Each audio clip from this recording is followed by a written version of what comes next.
A squeegee kid offered a plea deal in a murder case. Now new images are showing a different story than what defense attorneys claimed. Next at 4, the evidence being presented by the victim's family. Another gun found in school, totaling 7 this year. Fox 45 News investigates why this continues to happen and what can be done. A sinkhole caused by a collapsed storm drain cost several families everything they had, but the city is refusing to help. Fox 45 News examines the legal loophole they're using to defend their decision. Live from WBFF in Baltimore, this is Fox 45 News at 4.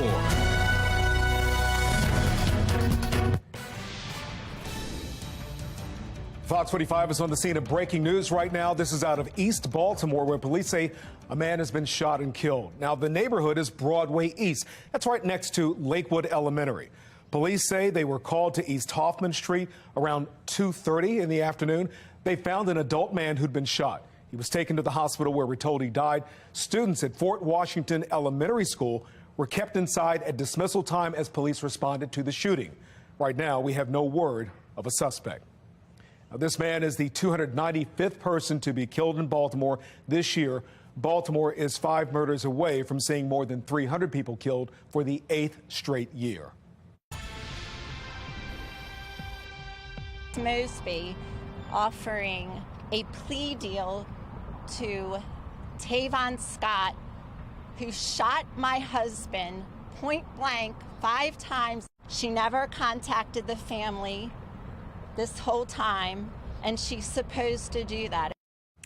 The family of Timothy Reynolds, the man police say was gunned down by a squeegee kid, is still reeling after hearing his alleged killer has accepted a plea deal to avoid a first-degree murder charge. Good afternoon, everybody. I'm Mary Bubala. And I'm Kai Jackson. That deal is not done. However, a judge still has to sign off on it. The family says new images just released today show the case goes beyond manslaughter and the teen should be convicted of first-degree murder. They say the shooter targeted Reynolds after he had been hit with a cement block. The defense claims Reynolds was dangerous and hit a squeegee kid with a bat. They say they worked closely with city prosecutors to come up with this plea deal. Mackenzie Frost joins us live right now to break down what we can expect in the coming days. Mackenzie?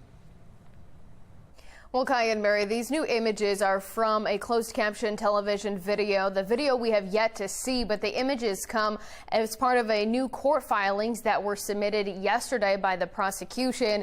And it also comes as the family of Timothy Reynolds urging the judge not to accept this plea deal that's currently on the table, a plea deal that would send this suspect into the juvenile system.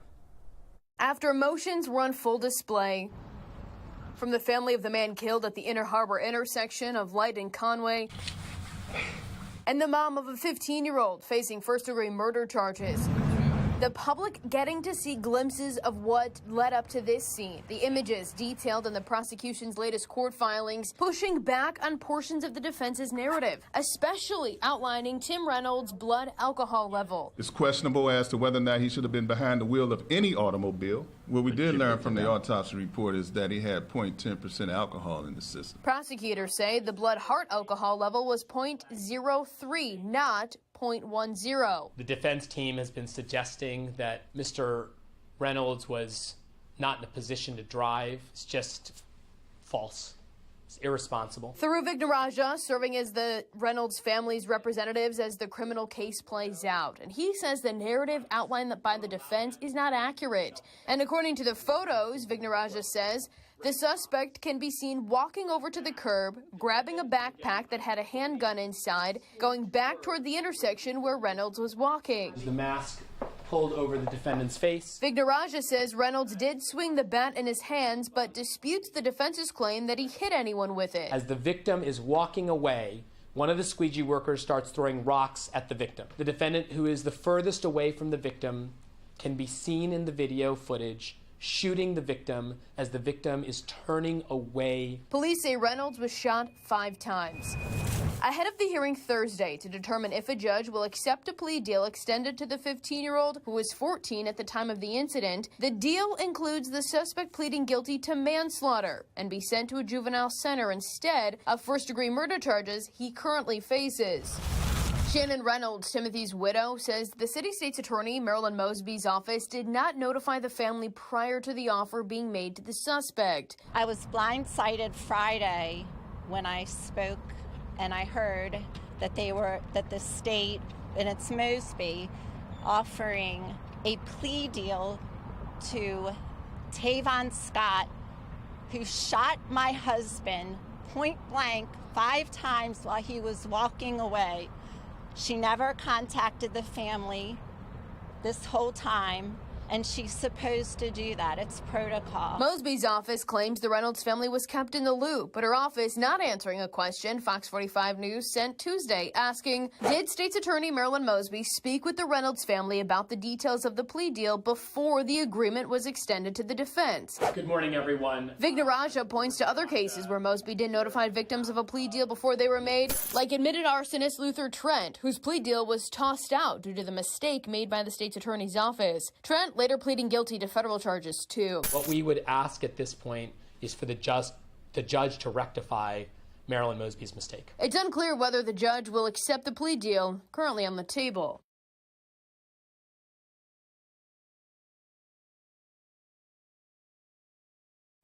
That was Mackenzie Frost reporting. The Reynolds family believes their loved one's death could have been prevented had the laws surrounding squeegee kids been fully enforced. Fox 45 News brought that directly to Mayor Brandon Scott. Do you dispute that? Well, I think, Alexa, thank you for your question. I think that the data disputes that, right? When you see the amount of arrests that our police department has made for guns, when you see the record amount of gun arrests and gun seizures that they've made in the city this year, when you see the amount of folks involved in squeegee work who went to criminal behavior that they've arrested, the data would say something else different than that. Well, the intersection of Light and Conway, where Reynolds was killed, is one of 6 enforcement zones that the mayor announced as part of his squeegee collaborative plan last week. The plan says citations will be given on a 3-strike system in these enforcement zones. It starts sometime in January, but it's not clear what those citations will be for or how they'll be tracked. What's the citation that they would get? We're now developing protocols, policy, training. The million-dollar question here is what law goes on the citation that's issued to either the adult or the juvenile.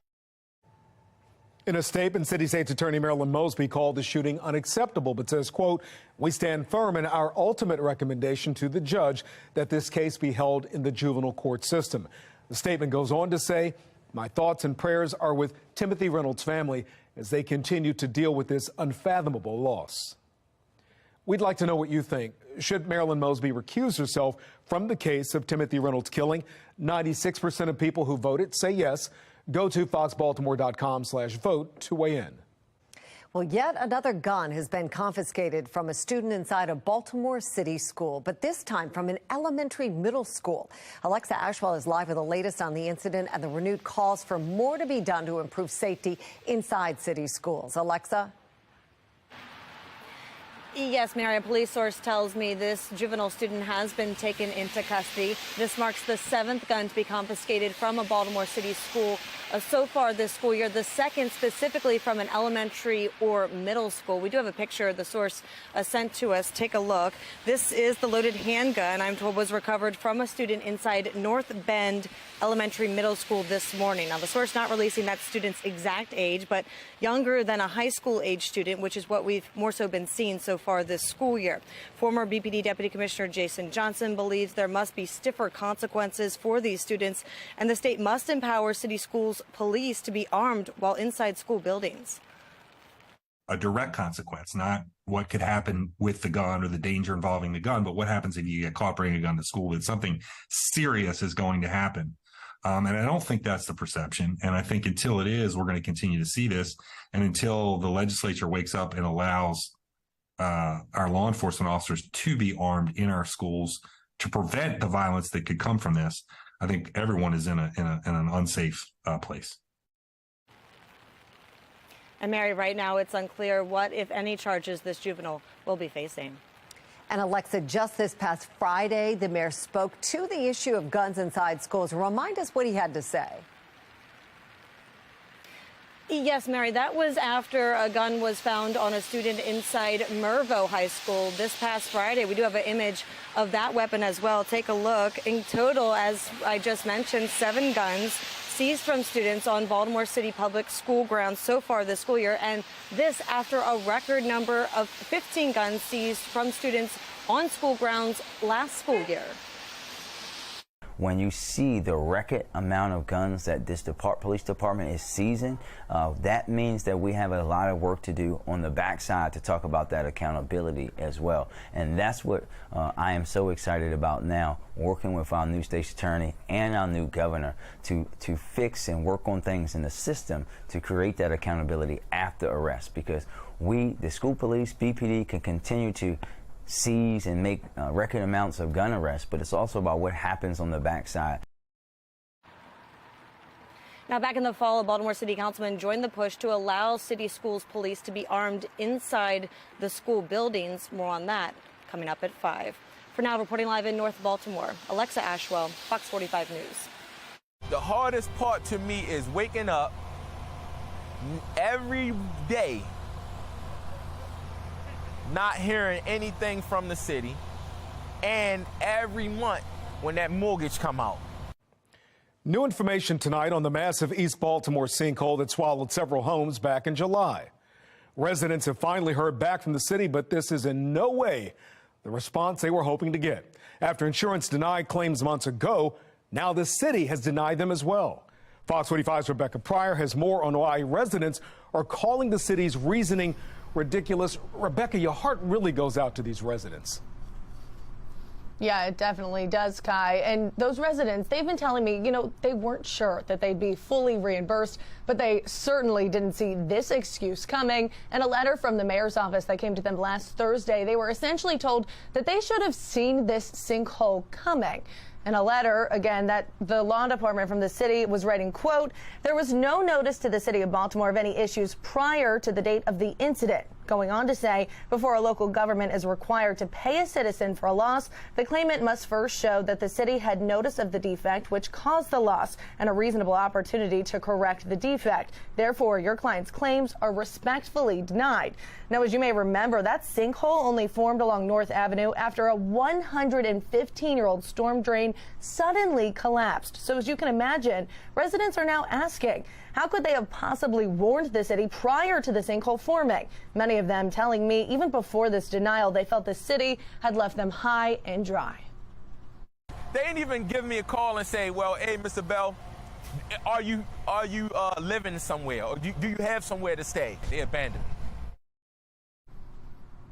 Now, coming up tonight at 5, I pressed the city asking them why it's not their responsibility and their job to monitor and upkeep their aging infrastructure. But for now, reporting live from the control room, Rebecca Pryor, Fox 45 News.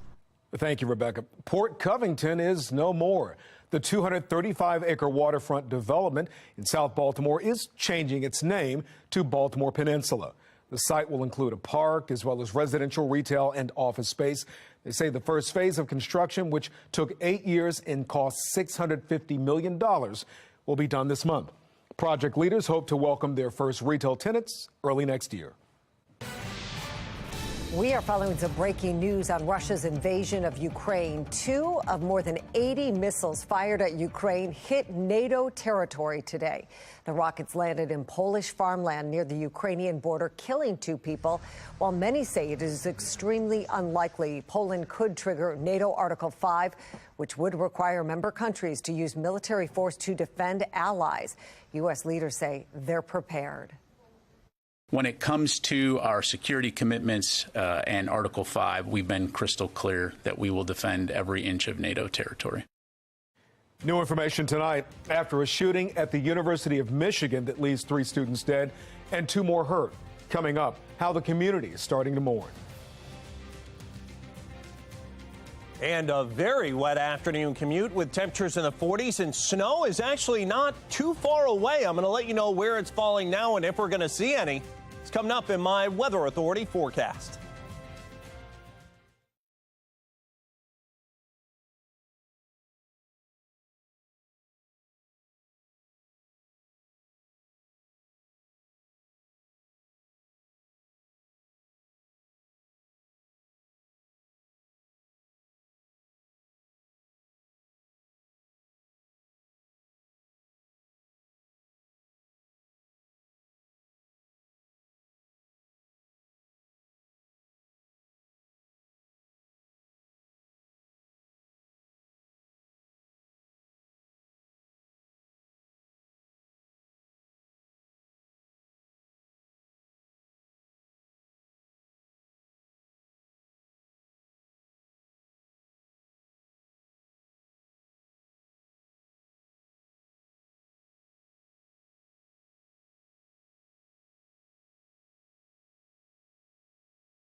just so much pride in these students and the way that they take care of each other, especially in times that have asked entirely too much from them. Well, right now, the University of Virginia and the entire Commonwealth mourning the loss of 3 UVA football players after Sunday night's campus shooting. UVA canceled classes again today and brought in counselors and even therapy dogs to meet with students who may need extra support. Heather Graff from our Sinclair sister station in Washington, D.C. has the story.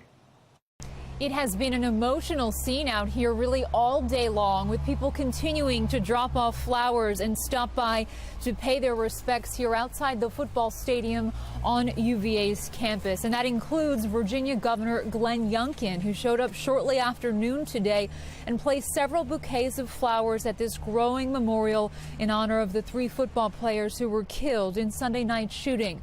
The governor appearing emotional when we spoke to him afterwards, saying his heart is just broken for the victims' families. We've got 3 young men whose lives were cut so short.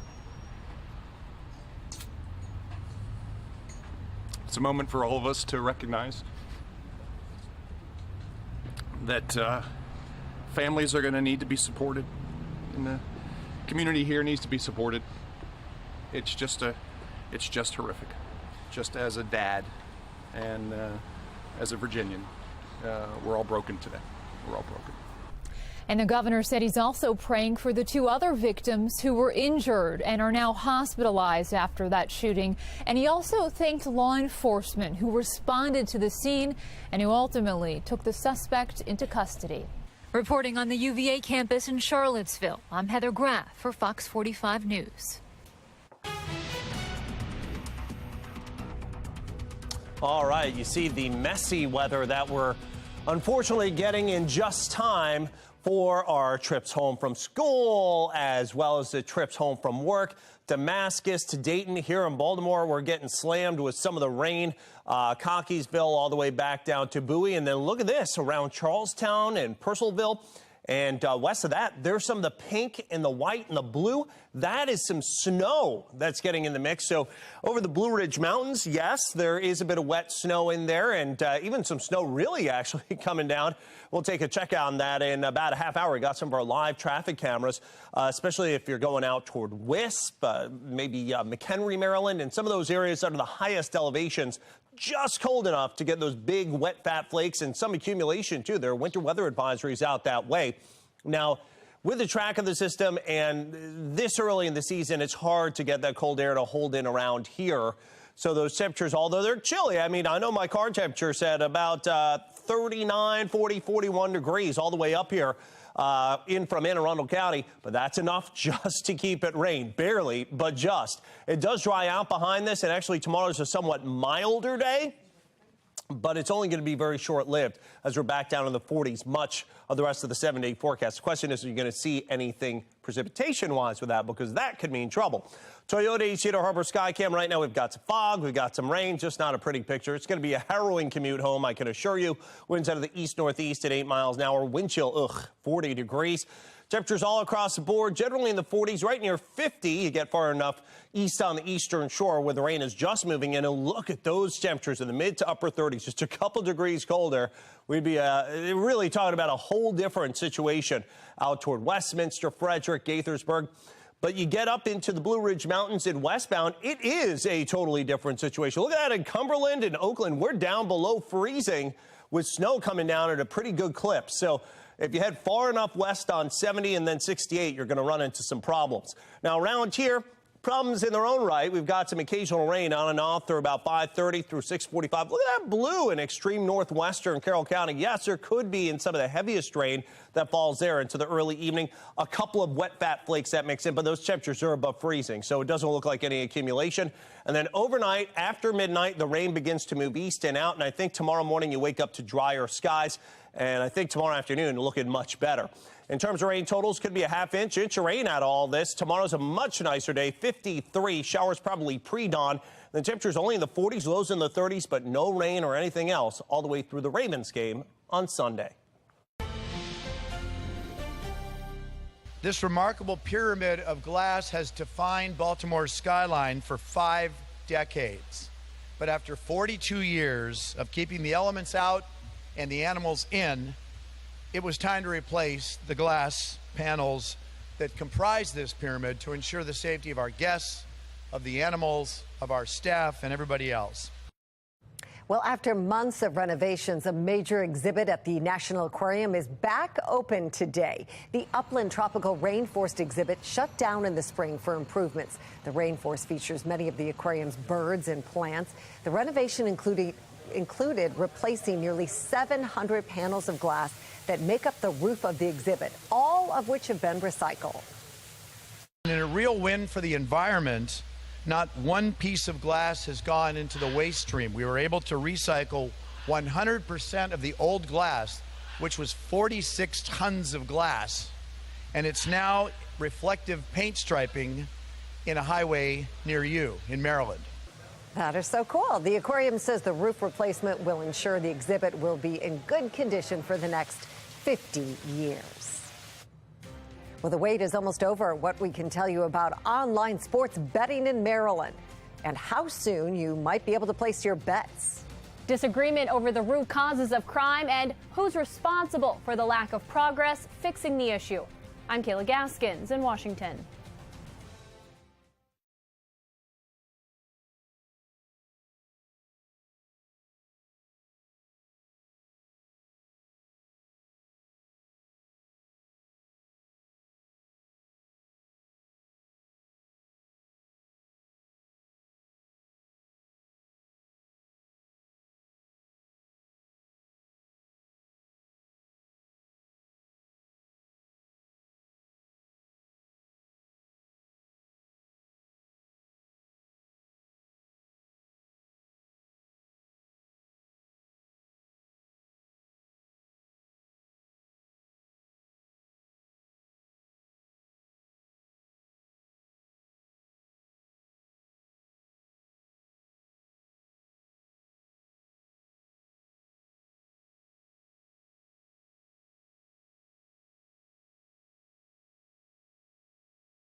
Nearly every big city mayor struggles with crime rates. Some argue the problem starts with a crisis in the classroom.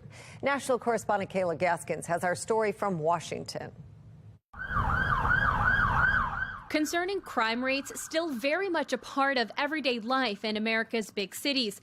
In Chicago, violent crime is up 40% year over year. Labor Secretary Marty Walsh visiting the city Monday, saying these headlines miss the point.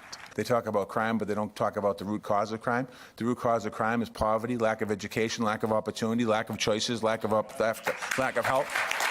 Addressing the root cause of crime is on the to-do list of nearly every big city mayor, but few appear to be making progress. Walsh served as mayor of Boston for 7 years. We find the highest crime rates and some of the worst poverty rates in these cities, which are almost entirely run exclusively by Democrats. Heritage Foundation's E.J. Antoni makes another point. If we put aside all of the talking points and the ideology for a moment and we look strictly at the data, what we find is that there really is no link between poverty and crime.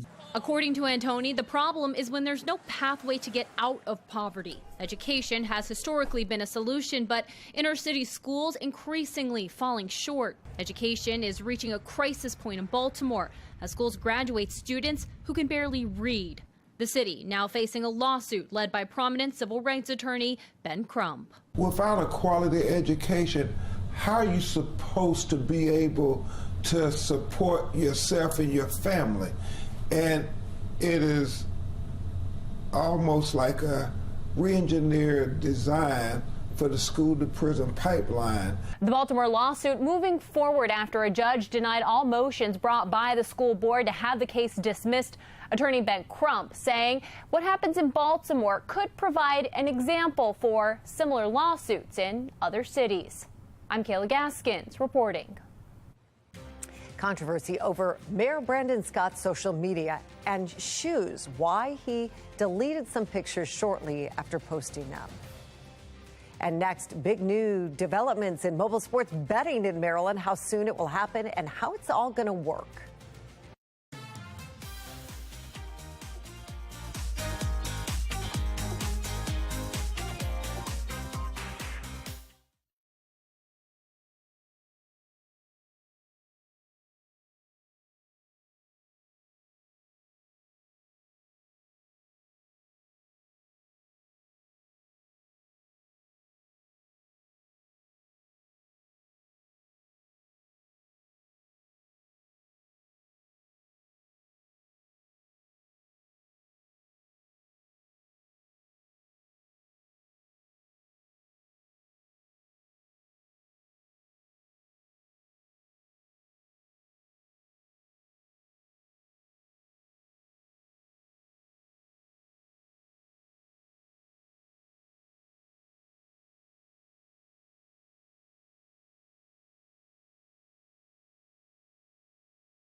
It's just all about access. I mean, this is what people have been waiting for. Well, developing right now, a heads up for sports fans here in Maryland. Placing a wager on your favorite team will be as easy as downloading an app on your phone. Fox 45's Amy Simpson live in Hanover with details on the new timeline for mobile sports betting. Amy? Yeah, Mary Kai, an LLC associated with Live Casino and Hotel here in Hanover, expected to receive one of the first licenses for mobile sports betting here in Maryland. And for anyone who's been keeping track, this has been a long time coming. 2 years after sports betting was legalized, Marylanders will soon finally be able to place bets on their favorite teams right from their phones. We're close. We're about a week away. Mobile sports betting now likely to be up and running in time for Thanksgiving, a day of family, food, and for many, football. Happy that they are not delaying it anymore, and we're actually going to get something going for the football games on Thanksgiving. The Sports Wagering Application Review Commission, our partner in this, SWARC, has decided to move their license award meeting up to tomorrow. Tomorrow, a state commission is expected to award 10 licenses for mobile sports betting, setting the stage to have betting sites and applications up and running by next week. It quite literally puts sports betting at your fingertips. No longer do you have to go to one of the casinos in Maryland to actually place a bet. Robert Linehan with XL Media tracks sports betting developments all over the country. He says mobile wagering will allow fans to place bets on any sport, any team, anywhere in the world, and knows the runway has been long for Marylanders. Maryland has had the longest amount of time between the sports betting bill being signed into law to when citizens will be able to place a bet on their phone. No other state has been as slow as Maryland. Director of the Maryland Lottery and Gaming acknowledges the wait to get this thing going, but says in about a year, once both retail and mobile sports wagering are fully ramped, the subsequent tax revenue will likely be in the tens of millions. We'll probably be at an annual run rate of about $25 to $30 million of additional tax revenue, which is all earmarked, as you know, for the Blueprint for Maryland's Future Fund. Maryland Lottery and Gaming calling this an early gift with a dose of advice for anyone planning to place a bet. Please play responsibly. Set a budget, set a limit, stay within it, have some fun, enjoy it, and recognize that there's a long season ahead still to play. So yes, the state is expected to award 10 of these mobile sports betting licenses tomorrow, though this is likely just the first round. The state telling me it's received 21 applications total for people interested getting in on this mobile sports wagering. Reporting live in Hanover tonight, Amy Simpson, Fox 45 News. Amy, thank you. Mayor Brandon Scott's social media is sparking some conversation and possible controversy. Fox 45's Mackenzie Frost is live to get us up to speed on the questions surrounding Nike's Air Force Ones. Mackenzie, what's going on? He's not wearing Under Armour shoes? That is another big question, Mary. It's pretty interesting. Over the weekend, we saw Mayor Brandon Scott post a couple photos along with the video on his Instagram page. If we pop up some of those images, you can see the mayor modeling these Air Force Ones in these photos and in the video. And we also learned that throughout this reporting that Air Force Ones really does have a pretty deep history in Baltimore. But now those images all deleted from the mayor's social media. And so we asked the mayor's office if he was compensated. Why was he posting these? Was it part of a Nike ad? Why were they deleted in the first place? And I did get a response from the mayor's office, his spokesperson, telling me that the mayor posting this was part of a documentary honoring the history of Air Force Ones and Nike in Baltimore, saying that the mayor was actually acting in his personal capacity. At least he was trying to do so. In the statement, let me read more of it. They say that the mayor was not compensated, nor did he receive any merchandise for his appearance in the documentary, which was described as an artistic project celebrating the 40th anniversary of the brand, as well as Baltimore's impact on the shoes brand popularity in communities all across the country. And I'm told the posts were taken down out of abundance of caution, not to distract from the project, as well as other issues pressing and facing the mayor in Baltimore City. Mayor? Right, so not much controversy then after you hear all that. Mackenzie, have you heard anything from Nike about this? Yeah, so I reached out to the corporate spokesperson, a media contact. I did not get a response, but a Nike spokesperson did talk to the Baltimore Business Journal, and they were told that this ad and this video was not at all affiliated with Nike or Air Force Ones. Mary? All right, Mackenzie, thank you. On Thursday, a judge will have the final say on a plea deal for the squeegee kid accused of shooting and killing Timothy Reynolds. The family says the Baltimore City State's Attorney's Office never asked them or mentioned it to them. Patrice Sanders speaks with an attorney about why this case is unusual. The family of Timothy Reynolds is speaking out about a plea deal they said they knew nothing about and do not agree with. Lawyer and former congressional candidate Yuripsi Morgan has been observing the case and says there is no reason that this case should be playing out this way. I think what you're seeing is that the state's attorney's office, particularly Marilyn Mosby, has decided that she's going to make these decisions with or without the family's consent. I can't think of a logical reason why you would see the lessening of these chances other than political reasons or even emotional reasons. I understand that the person who did this squeegee worker, was very young. I believe he was 14 at the time.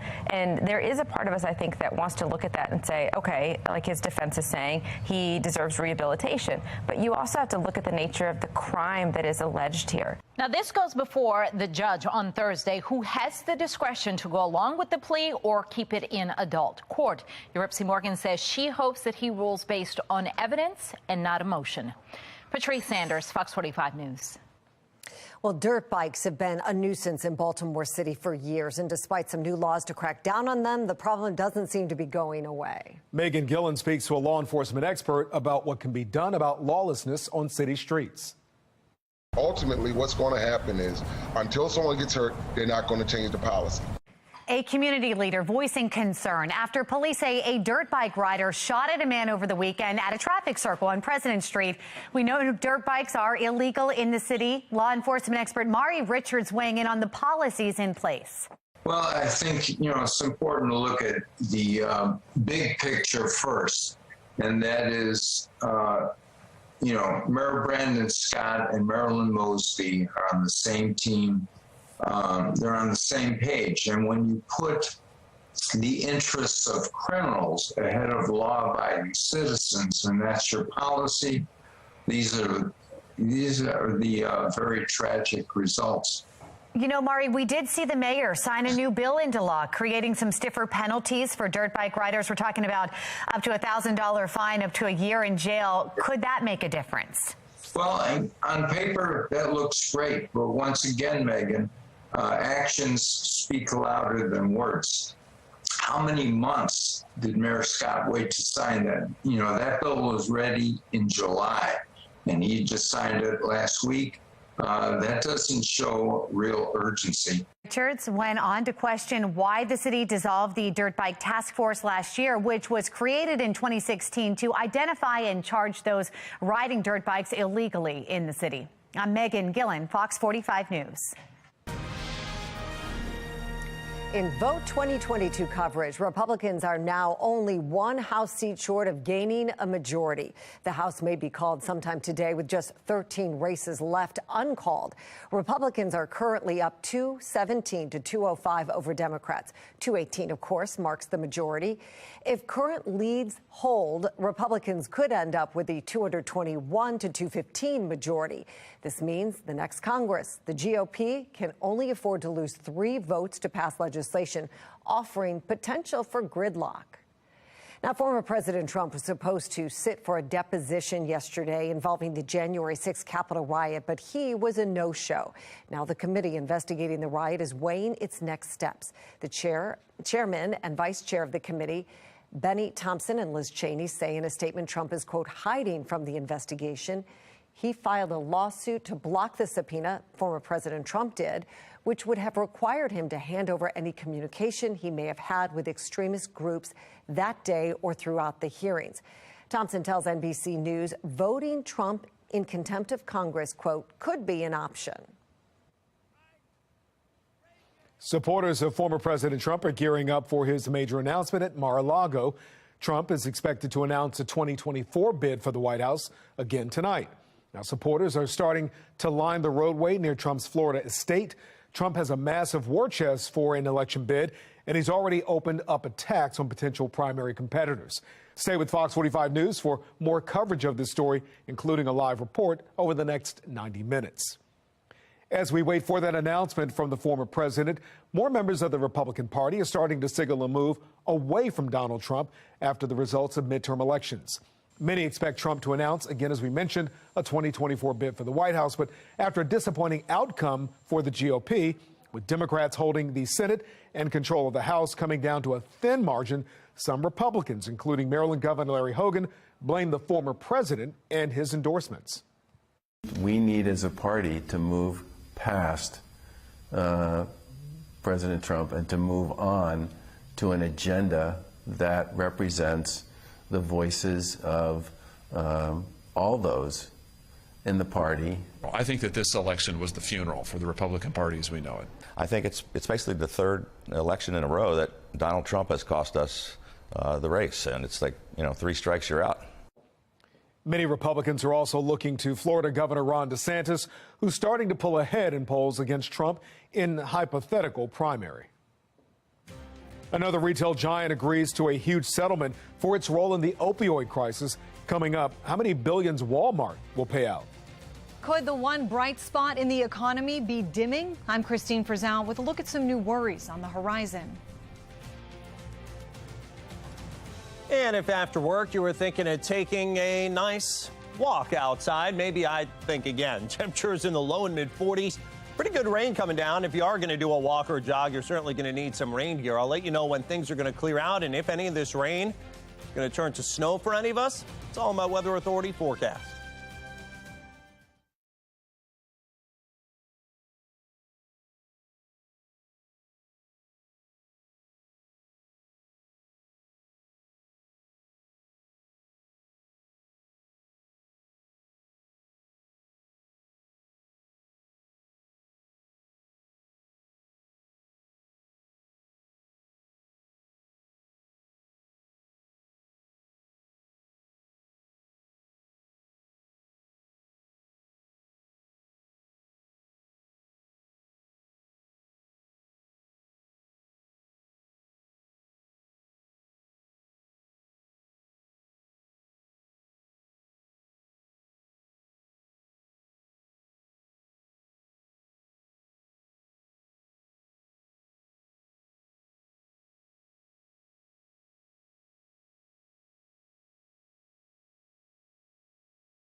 In your consumer alert right now, there are new fears about what a large batch of corporate layoffs could mean to an already volatile economy, with predictions pouring in a recession could be looming. National correspondent Christine Frizzell takes a look at this new factor, bringing with it new worries. In a sea of darkness that has been the U.S. economy, one bright spot has remained. The jobs market has been red hot for months. America's job machine is firing on all cylinders here. The unemployment rate recently reaching its lowest point in 50 years. Some employers enticing workers with higher wages and better benefits. But now, a turnaround, with more than 25,000 layoffs just this month in the technology sector alone. Some other industries scaling back as well. One of the reasons they're having to do layoffs now is because they can't keep up with the additional costs of higher wages and salaries, and then the cost of their building material, the cost of transportation. Facebook parent company Meta cutting 11,000 workers. The New York Times reporting Amazon may be next, with 10,000 layoffs set to begin any day. The company's founder with this assessment. The economy does not look great right now. Things are slowing down. You're seeing layoffs in many, many sectors of the economy. People are slowing down. The probabilities say if we're not in a recession right now, we're likely to be in one very soon. President Biden has sought to calm concerns. We are not anywhere near a recession right now in terms of the growth, but I think we can have what most economists call a soft landing. Some economists laying out a different take. I'm worried about what you might call a crash landing. We might see that deadly combination of a slow-growing economy and a persistently high inflation rate. But this week also brought some good news on inflation. 2 sets of data that show inflation pressures are cooling. Both the Producer Price Index, which measures the cost of goods and services before it reaches consumers, and the Consumer Price Index, which showed an increase of 7.7%. Now, still high, but lower than analysts expected. In Washington, I'm Christine Frizzau. Well, we're tracking a weather maker moving across our region right now while many people are seeing rain. Check this out. Western Maryland, Jonathan, along I-68. You know I love that because my family and I go out to Deep Creek every year. Although we go in the summertime. Yeah, well, okay. A little different during the winter. Yes. Been there both times. But it's still pretty. Been there summer and winter. It's pretty both ways. But getting there's a little harder, as you can see, on the way to Deep Creek there with all the snow during the winter. And so you see, it's not too far away that we do have some of the snow, even on the roadways, even on some of the busier roadways. But you got to get west to Hagerstown to really start getting into it. But as you know, there are some ridge tops on the way toward Hagerstown that probably are getting some snow mixed with the rain. Cockeysville up to West Manheim. There's some pretty good reds and yellows and oranges here. It looks like we are just getting blitzed with some downpours around Shrewsbury as well as down to Manchester, Westminster. Wouldn't be even too surprised in some of these very heavy bands of rain to get a couple of wet snowflakes mixed in there as the atmosphere cools a little bit. And then north and west of Thurmont, that looks like a little bit of snow there. That's especially over those ridges of the Blue Ridge Mountains. And then you get farther west than that. Cumberland, they're in the snow. Kaiser, just over the Maryland, West Virginia border. And as you head out west toward the West Virginia border, there's some good snow going on. And that includes McHenry as well as Deep Creek Lake. Just as Kai was mentioning there, let's take a look here at the national radar, too. And we are not alone. There is a lot more snow that's up towards Scranton, Pennsylvania. Even Pittsburgh, they're snowing right now. We are so close, but yet so far. It is raining here. Storm system climbing the Appalachians should reform right off the coast or near the coast of the Carolinas and then zoom its way north and east. So that means it dries out quickly tonight. And I think for most of us should remain all rain. But right now it is 44. Mile 1000 making a mess of the afternoon commute. Not a good time here. At least some extra time and extra space between vehicles. Winds out of the east-northeast at 8, making for wind chills near 40. So it feels a lot chillier than it is near 50. That's a warm spot in Denton. Everybody else in the 40s, even some 30s, Columbia, north and west, but not cold enough for the snow. Until you get toward Hagerstown, they may actually even be mixing with some snow there at 33, 32 at Cumberland, Oakland at 30. Right now, reporting a change to some cold rain in that neck of the woods, but we last hour had snow going on. I know that. Right now, we have rain. That continues. Notice by about 6:45, 7 o'clock, well, north and west, there could be some of that blue mixed in. That could be some wet flakes here and there.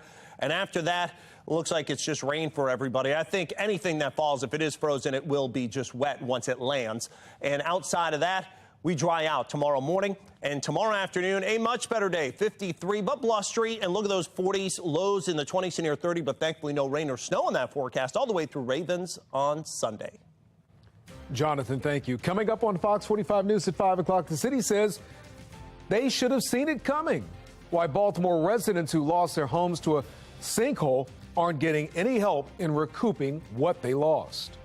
Preliminary data just in on the flu vaccine. Is it a good match this year? I'm Liz Bonus. We share the results just ahead.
Walmart is offering to pay $3.1 billion to settle opioid lawsuits. It's the latest proposal right now from a major drug industry player to support communities facing a crisis of overdose deaths. CVS and Walgreens each say they'll pay roughly $5 billion. The largest pharmacies are now reaching settlements over their role in selling powerful prescription opioids, which have been linked to more than 500,000 deaths in the United States in the past 20 years. Another reason to step up and get your flu vaccine this year. Medical reporter Liz Bona shares why this season it appears to be a good shot at health. Hey there, everybody. It is still early, but preliminary numbers from the CDC just released on this year's flu vaccine show it is a good match. I get my flu shot every year. That's a good thing for those such as Jennifer Fenwick and her family, as flu is rapidly spreading in both children and adults of all ages. It's important to me to keep my kids healthy. A good year for the flu vaccine is generally if it's anywhere from 40 to 60% effective at preventing severe illness and often the infection itself. It does this by boosting your body's infection fighters or antibodies. Antibody production is essentially your immune system just turning on. CDC numbers so far this year put us right in the middle of those good numbers. CDC now reporting this year's flu shot has a 50% efficacy against hospitalizations, at least from the major strain of the flu. As for who may get the most benefit from the flu shots, people younger than 65 tend to have more protection than older adults. That's one of the reasons there's a high-dose vaccine. And if you think getting the shot gives you the flu because you feel lousy afterward, And an immune system ramping up can cause fatigue, it can cause a low-grade fever, it can cause some body aches. Typically that only lasts about 24 to 48 hours while your body's immune system is developing these antibodies to fight off a much bigger problem down the road. now it does take about 2 weeks to build that immunity up, so now a great time to get the shot. It can protect you during the holidays. I'm medical reporter Liz Bonus. Now back to you. Too much exposure to outdoor artificial light could increase the risk of developing diabetes. That's according to a study of roughly 100,000 Chinese adults published in the journal Diabetologia. Not sure if I'm saying that correctly, but the study does say people living in the areas of China with a lot of light pollution at night were about 28% more likely to develop diabetes. Now, the study's authors estimate that more than 9 million cases of diabetes in Chinese adults may be as a result of outdoor light pollution. Coming up on Fox 45 News at 5 o'clock, a loaded gun taken from a student at an elementary middle school, looking for answers on how to stop the disturbing trend of weapons in the classroom. And a first look at pictures of a deadly shooting involving squeegee kids, what they tell us about Timothy Reynolds' death. Tomorrow.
Another gun confiscated, this time in an elementary middle school. What's being done to protect students from weapons in the classroom?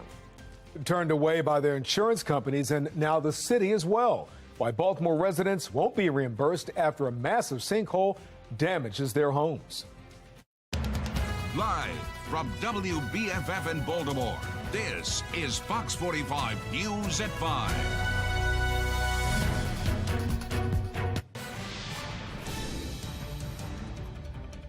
We continue to follow breaking news tonight. A crime scene in East Baltimore where police say a man has been shot and killed.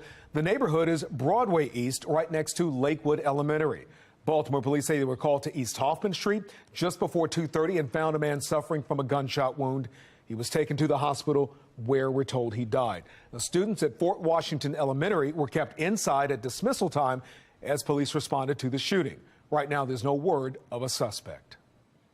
This is the 295th person to be killed in Baltimore this year. Baltimore is now 5 murders away from seeing more than 300 people killed for the 8th straight year.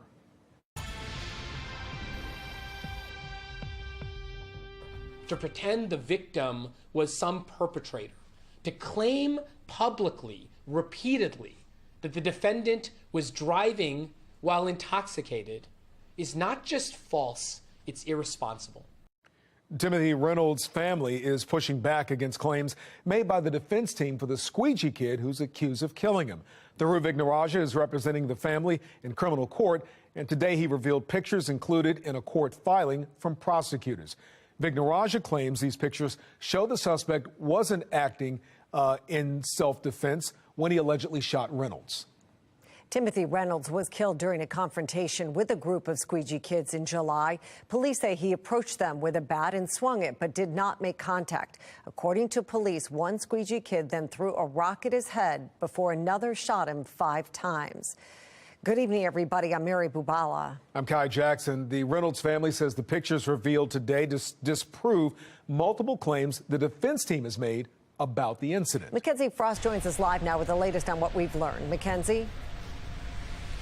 Well, Mary and Kai, we are learning that this has a lot of layers and a lot of information involved in the case. The images revealed today are stills from video that were taken from a CCTV, and the images themselves were part of the latest court filings filed yesterday by prosecutors in this case. Now, the family of Timothy Reynolds say the images paint a very different picture than the one you're hearing from the defense, and they say that the images show that this case goes beyond manslaughter. Dhruv Vignarajah is representing this family as this criminal case plays out, and he says that the images indicate that the man facing charges right now, in fact, did not act in self-defense.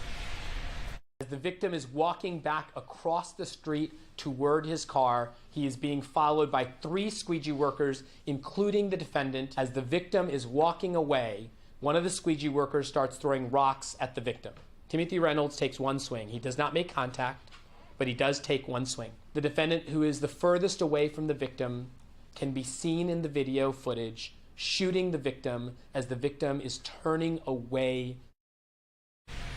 So, Mackenzie, what is the Reynolds family hoping to get out of talking to the media today and sharing this information? Well, guys, simply the family wants the judge to reject this plea agreement that's currently on the table. Remember that everyone will be back in court on Thursday. That's when a judge has scheduled a hearing, and we expect the judge to either accept or reject this plea agreement, in which we have learned from the defense the plea agreement is manslaughter and the suspect would be sent to a juvenile facility. But there's also the issue at play here about whether Marilyn Mosby and the city state's attorney's office notified the family, the victim's family, of this plea agreement before it was extended to the defense. And Dhruv Vignarajah says that did not happen, and he says this is just another example of something like this playing out in the top prosecutor's office in Baltimore. Did they talk with the victims, as they are required to do, before forming and extending a plea offer in this case? The judge has a legal decision to make. There's no question about that. What we would ask at this point is for the judge to rectify Marilyn Mosby's mistake. I did send an email asking if Marilyn Mosby or someone from the office talked to the Reynolds family before that plea agreement was extended to the suspect and the defense team, but so far I have not gotten a response. We do know that that hearing on Thursday is scheduled for in the morning, but we don't know if the public will be allowed in or be able to listen to the proceedings. Live in Baltimore, Mackenzie Frost, Fox 45 News. Mackenzie, thank you. Well, the intersection of Light and Conway, where Reynolds was killed, is one of 6 enforcement zones the mayor announced as part of his squeegee collaborative plan last week. The plan says citations will be given on a 3-strike system in these enforcement zones starting in January, but it's not clear what those citations will be or how they will be tracked. What's the citation that they would get? We're now developing protocols, policy, training. The $1 million question here is what law goes on the citation that's issued to either the adult or the juvenile. In response to the Reynolds family speaking out against a plea deal offered to the suspected shooter, City State's Attorney Marilyn Mosby released a statement saying, quote, "We stand firm in our ultimate recommendation to the judge that this case be held in the juvenile court system." The statement goes on to say, "My thoughts and prayers are with Timothy Reynolds' family as they continue to deal with this unfathomable loss." We want to know what you think. Should Marilyn Mosby recuse herself from the case of Timothy Reynolds' killing? 96% of the people who voted say yes. Go to foxbaltimore.com/vote to weigh in. Yet another gun has been confiscated from a student inside a Baltimore City school, but this time it happened from an elementary middle school.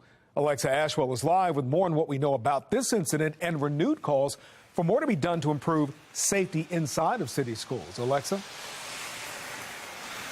Yes, Kai, a police source confirming this juvenile suspect student was taken into custody. This marks the 7th gun seized from a student on Baltimore City Public School grounds so far this school year, and the 2nd for an elementary or middle school.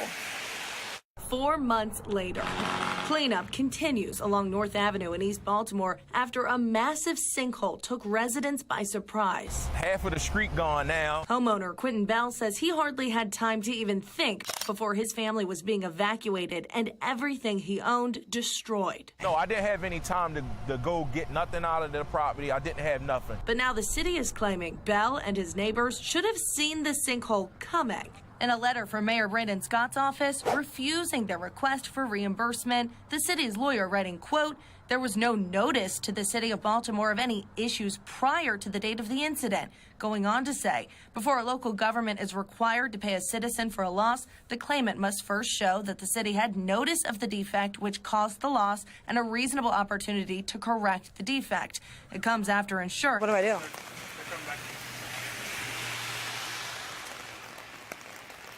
That was the incorrect story. We'll try to get more back from you. But real quickly, that gun, we're told from a police source, was seized from a student at North Bend Elementary Middle School early this morning. The gun, we're told, was loaded and the juvenile student taken into custody. Back to you guys in the studio. The hardest part to me is waking up every day not hearing anything from the city, and every month when that mortgage come out. New details tonight on that massive sinkhole in East Baltimore that severely damaged several homes back in July. Residents have finally heard back from the city, but it is not the response that they were hoping for. Insurance denied their claims months ago. Now the city has too. Fox 45's Rebecca Pryor has more on why residents are calling the city's reasoning ridiculous. Rebecca? Yeah, residents tell me that they weren't sure if they'd be fully reimbursed for their losses, but they say they definitely weren't expecting this excuse. 4 months later, cleanup continues along North Avenue in East Baltimore after a massive sinkhole took residents by surprise. Half of the street gone now. Homeowner Quentin Bell says he hardly had time to even think before his family was being evacuated and everything he owned destroyed. No, I didn't have any time to go get nothing out of the property. I didn't have nothing. But now the city is claiming Bell and his neighbors should have seen the sinkhole coming. In a letter from Mayor Brandon Scott's office refusing their request for reimbursement, the city's lawyer writing, quote, "There was no notice to the city of Baltimore of any issues prior to the date of the incident," going on to say, before a local government is required to pay a citizen for a loss, the claimant must first show that the city had notice of the defect which caused the loss and a reasonable opportunity to correct the defect. It comes after insurance already denying their claims. Then that just leaves you, well, who is responsible? The sinkhole only forming after a 115-year-old stone arch storm drain suddenly collapsed, leaving residents to question, how could they have possibly warned the city before this tragedy took place? Fox 45 sending that question to the mayor's office and the Department of Public Works, asking, how could the city expect residents to give prior notification of a sinkhole that formed suddenly? And isn't it the city's responsibility to monitor and inspect its aging infrastructure? We did not immediately hear back. As for those that lost their homes, now I feel like I'm losing my mind. They're also losing hope, wondering why they've been left to pick up the pieces alone. They abandoned me.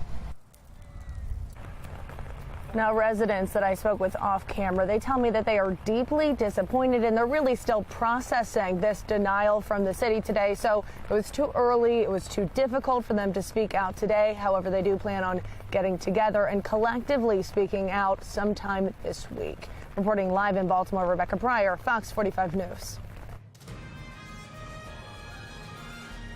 In Vote 2022 tonight, a race for Anne Arundel County Executive still too close to call. Republican Jessica Hare's lead is shrinking as more mail-in ballots are counted. After the most recent round of votes, she now leads Democrat Stuart Pittman by roughly 3,000 votes.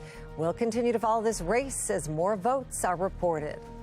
Be the first to know about breaking news by signing up for News on the Go. Go to foxbaltimore.com, click on Mobile Alert Sign Up under the Station tab. You can also download the Fox 45 app for your smartphone. Just search WBFF in your app store. Port Covington is no more. The 235-acre waterfront development in South Baltimore is changing its name to the Baltimore Peninsula. The site will include a park as well as residential, retail, and office space. They say the first phase of construction, which took 8 years and cost $650 million, will be completed this month. Project leaders hope to welcome their first retail tenants by early next year. The city school system's leader sees her pay go up as student test scores go down. Why taxpayers might be paying even more than they originally thought. Was the mayor endorsing Nike? A closer look at social media posts Mayor Brandon Scott has since taken down. But next, vigils for the victims as a community mourns the latest on the mass shooting at UVA. And rainy chill overnight into early tomorrow morning, so a mess of a commute this afternoon. Better for tomorrow, but I'm going to let you know if any of us turn from wet to white in the process. That's coming up in my Weather Authority forecast.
Well, tonight, a community in mourning as the University of Virginia tries to recover from a deadly mass shooting over the weekend.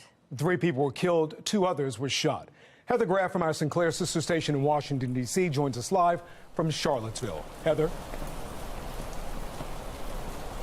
Hi, guys. Well, right now we are outside the football stadium, and I can tell you people have been stopping by all day long, dropping off flowers and coming by to pay their respects. And over the last 24 hours, as we've been talking to students, we've heard from so many of them who said they're grieving, they're hurting, but at the same time, they cannot imagine the toll this is taking on UVA's football team, its players and its coaches. And today we did get a chance to see that impact firsthand as UVA's head football coach, Tony Elliott, and the school's athletic director, Carla Williams, sat down side by side at a news conference. They were emotional as they spoke about the deaths of Lavelle Davis Jr., Devin Chandler, and Deshaun Perry. All 3 players were killed in Sunday night shooting.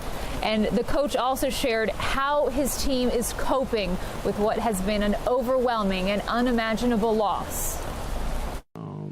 We immediately got the team together and just started the process of grieving together and fellowshipping and trying to make sure that nobody was isolated, that everybody was together, pooled all the resources that we could from a counseling standpoint to give these young men the support that they need. The first meeting was really, really tough. You know, really, really, really tough. And you could just hear the emotion there in the coach's voice. As for this team's remaining schedule, remember they are supposed to play a game, scheduled to play a game for this Saturday against Coastal Carolina. The coach and the athletic director said they have not yet made any decisions about whether that game will be canceled. They said they do hope to make a decision soon. That's the very latest live tonight in Charlottesville. Heather Graff, Fox 45 News. Heather, thank you. Developing right now, 2 of more than 80 missiles Russia fired at Ukraine hit NATO territory today. The rockets landed in Polish farmland near the Ukrainian border, killing 2 people.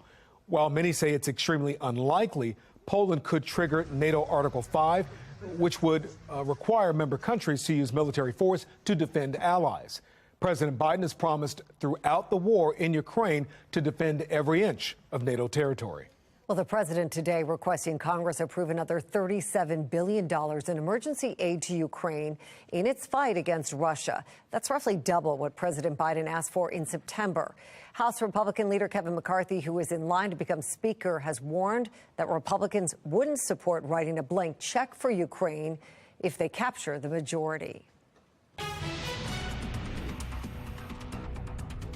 The Fox 45 Weather Authority team is tracking a weather maker moving across the region. You're looking at live pictures outside as the rain continues, and we're seeing rain this evening.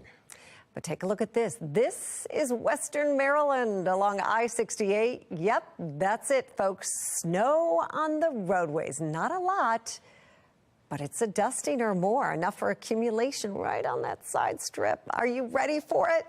No, I'm not. I know. Not at all. Like maybe Christmas, about Christmas, you know, or right before Christmas. Yes, right before, I think. Yeah, a little early, but you know, Western Maryland does see their snow earlier usually than we do. So that's what's going on. Now, this is an abnormally cold system for us this time of year. We're just seeing some cold rain, thankfully, for our commuting, but there are some, say, little pieces of data that say we could perhaps say north and west of Cockeysville, really north and west of Westminster, get a little mixture of some wet snowflakes in there with a little bit of that rain. And I'll show you what I mean when I take a look at the computer models here with you in a couple of minutes. But for now, it is just coming down gangbusters, up 83, up 95. If you're headed to Bel Air northeastbound, up towards the state line, Cecil County, you are getting blasted with rain. Right around Hagerstown, higher elevations around the city there getting some snow mixing in with the rain, and then you work your way west toward Cumberland. They've been reporting snow this afternoon, and all the way out towards Ski Country and McHenry, Wisp, probably getting some snow on the peaks there as well. Actually, probably snow everywhere around that area of Wisp as you make that trip westbound on 68 and 70 west of the Blue Ridge Mountains. Even the Blue Ridge Mountains in the pink here, that's where we're getting some mixture of perhaps a little bit of snow with the rain. And it looks like that snow line is trying to edge its way south and southeast a little bit too. So again, into this evening, there could be some wet flakes north and west of Baltimore. We're talking mainly up there towards the state line. Cold rain for everyone else just after midnight. That begins moving north and east, and the drier weather waiting in the wings. So today, the messy day. Tomorrow, after some pre-dawn showers, this whole mess moves north and east and out. Temperatures right now at 42, winds out of the north at 6, only feels like 38 for a wind chill, so a little evening run after work. You're going to have to be bundled up and waterproof, too, with 42 in Baltimore now, 39 at Cockeysville, 37 Westminster, Frederick out to Gaithersburg. And take a look. Yes, it's back to all snow here. Cumberland back to Oakland. That's not too far, again, from McHenry, Deep Creek Lake area. Everybody else generally in the low in the mid-40s. So for the rest of this afternoon into this evening, notice all of the rain, heavy rain coming down with temperatures in the mid to upper 30s. North and west of Westminster, say Tawnytown, there's a little blue mixed in there in the next couple of hours. That's where you could have some wet flakes here and there. Shouldn't accumulate. And then that rain gradually slogs north and east and out of here by tomorrow morning, about 5:15 in the morning. It's pretty much all gone. And you're waking up to temperatures in the upper 30s to near 40. Much nicer day for tomorrow. Blustery. That chance of rain is pre-dawn hours. 45 blustery and colder on Thursday, and it stays chilly all the way through Ravens weekend on Sunday. Taxpayers may be paying the head of city schools over $100,000 more than what it seemed. Project Baltimore investigates why our pay is going up as test scores go down. I'm Angela Brown in Washington, D.C. From not showing up to poor performances, the new debate over debates, and the question you may be asking at home, do they still matter?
I won't be too.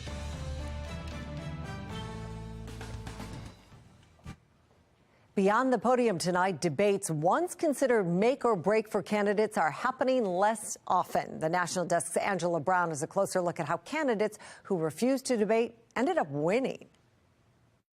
The example everyone is talking about is Katie Hobbs, the projected winner in Arizona's gubernatorial race. But she refused to debate her opponent, Kari Lake, who spread false claims about election fraud. A risky move that may have paid off, opening up a larger debate over debates. Our medical care for the aged is much better handled than it is at the present time. Sweat swirling on Richard Nixon's chin, a costly debate misstep in 1960 and the first TV presidential debate, a time some argue when debates mattered. I do see, as a strategist, I do see why people are urging their candidates to stay away from them. We interviewed two political strategists, Republican strategist Corinne Clark and Democratic strategist Kelvin Dark, debating debates this election cycle. They lower the expectations really, really low so that if they just do the basic functions of answering questions, they win. Governor-elect Katie Hobbs winning despite refusing to debate election denier Kari Lake. Rick Wilson, co-founder of the Lincoln Project, known for going after Donald Trump, tweeting Monday night, "I thought Hobbs refusing to debate Lake was madness. So happy to have been wrong." But Clark says some candidates are ditching debates to avoid viral ridicule. They'd rather avoid the viral moment and the endless fundraising emails and the tweets all about every gaffe and every misspeak. That strategy may actually work because minds are made up. 2019 research from the Harvard Business School found that 72% of voters make up their minds 2 months before the election, and often before candidates even square off. So why debate? They're great fundraising tools. Pennsylvania Senator-elect John Fetterman raising over $1 million just hours after debating Dr. Oz, despite a shaky debate performance. And even though his delivery was clearly affected by the stroke and he was uncomfortable at times to see, I don't think that anybody really thought that was a reflection of his thinking process. Voters getting fewer chances to see candidates go at it. Check out this chart from the Brookings Institute. In 2010, 17 debates in the top 5 most competitive Senate races. In 2022, only 6. Fewer debates, fewer chances to hear more than a stump speech. You really get to see what's on someone's heart, what comes off their sleeve. And sometimes those gaffes are so telling. Another interesting aspect of that Harvard study, they found that those who shifted to a different candidate closer to the election don't do it following TV debates. In Washington, D.C., I'm Angela Brown. Well, sports betting from your phone could be just days away. The latest on the state's plan to launch mobile gambling. A pattern of frustration surrounding plea deals, what we're learning about the controversy surrounding the Tim Reynolds case.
Project Baltimore is sponsored by the Snyder Law Group. Call 410 the Firm. A fiction has been presented to the public. A fiction that the victim was some crazed, intoxicated, bat-wielding maniac who viciously attacked a number of children. The evidence that you're going to hear and see today will make it very clear that nothing could be further from the truth. A representative for Timothy Reynolds' family is pushing back against claims made by his accused killer's attorneys. Former federal prosecutor Thurivig Naraja today revealed pictures, including materials from the prosecution. The images appear to show a squeegee kid retrieving a backpack containing a gun and putting on a ski mask before shooting Reynolds. Now, Timothy Reynolds was killed in July, and police say Reynolds approached a group of squeegee kids with a bat and swung at them without making contact. One of the kids he allegedly shot Reynolds, killing him. The Reynolds family's version of the story that their representatives say is backed up by this photo and video evidence differs from claims made by the defense.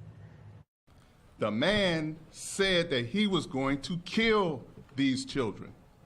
He said, he used expletives.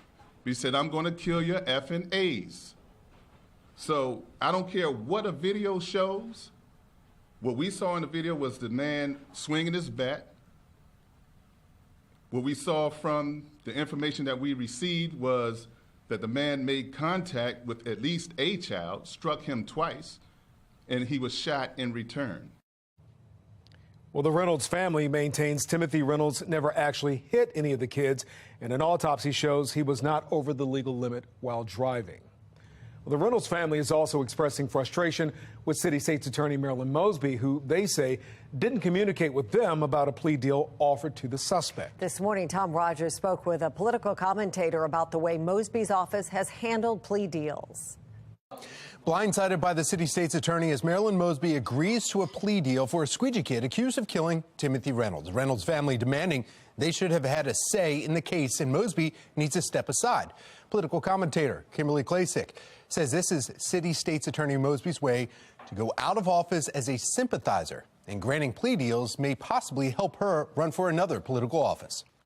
Well, we know she didn't win her bid for re-election, but that doesn't mean that she might not want to run for office again in the future. She could possibly do that. And so perhaps this is her setting herself up. Again, like the Adnan Syed case, I think a lot of people looked at her as a hero for exonerating him. And perhaps that's what she's trying to do this time, or trying to accomplish. I don't know what her reasoning might be personally, but, you know, this is a tragic situation. We have to handle it because the message that it's sending to so many of these kids on the streets that it is okay to have an illegal handgun on you if you feel that your life could possibly be threatened in the future.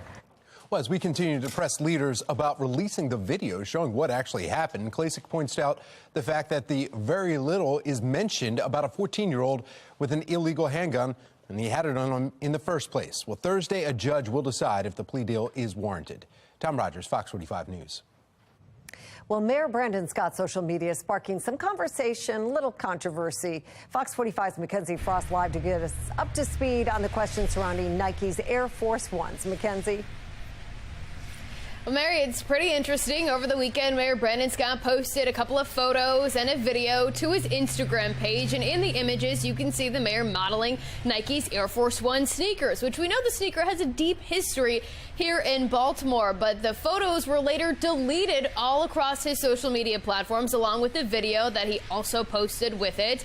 So we asked the mayor's office if the mayor was compensated for these images. Why was he featured in the video in the first place? Was it some sort of ad with Nike? And we did get a statement from the mayor's spokesperson, Monica Lewis, who tells us the mayor was intending to act in a personal capacity in the photos and the video. The statement was pretty lengthy, but she went on to say, quote, the mayor was not compensated, nor did he receive any merchandise for his appearance in the documentary, which was described as an artistic project celebrating the 40th anniversary of the brand, as well as Baltimore's impact on the shoe brand's popularity in communities all across the country.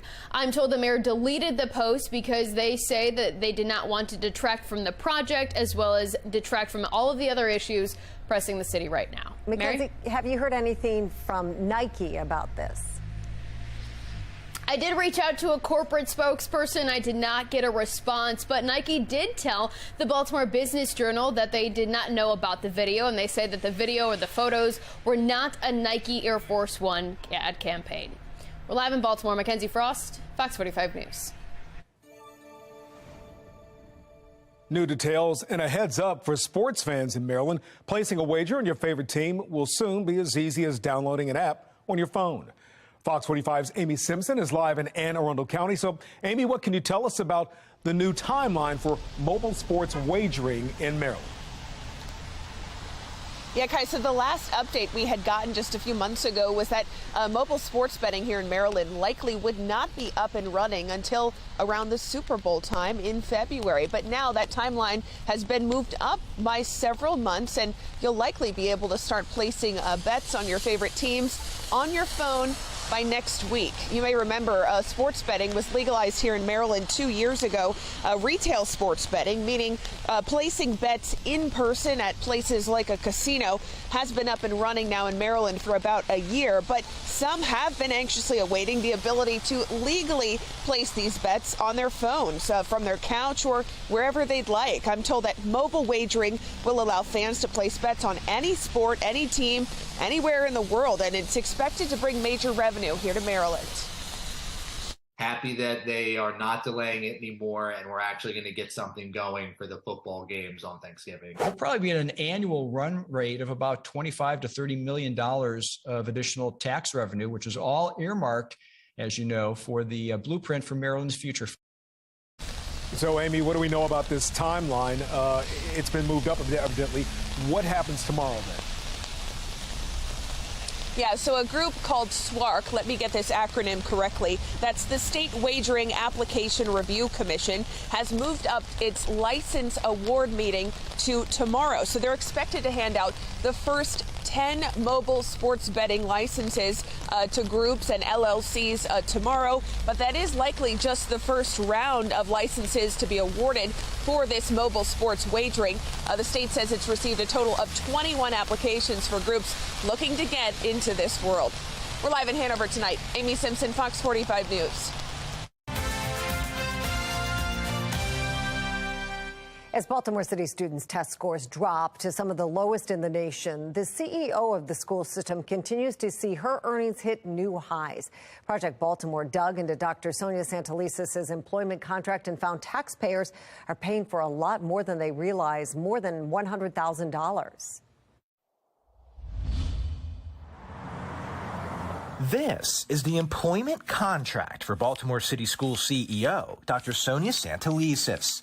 19 pages that lay out her responsibilities, expectations, and compensation. When it took effect in 2020, this contract became possibly the most lucrative contract ever signed by one of Maryland's 24 school superintendents.